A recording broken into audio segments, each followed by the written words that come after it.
राजस्थानमध्ये घडलं आहे, परंतु तिथं अशा प्रकारचे तिथल्या सरकारनं स्वतःचा बचाव करण्यासाठी, स्वतःचं सरकार वाचविण्यासाठी, स्वतःची चमडी वाचवण्यासाठी असे निर्णय घेतलेले नाही आहेत.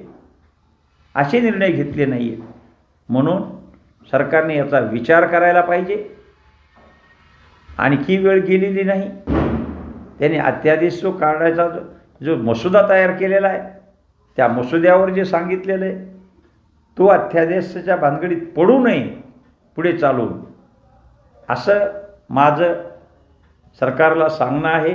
आणि शेवटी सरकारला ज्या पद्धतीनं हे सरकार वागायला लागलेलं आहे, त्याच पद्धतीनं सर्व ओबीसी समाजाच्या लक्षात आलेलं आहे की आम्हाला कोण धक्के देऊ लागलेला आहे, याचाही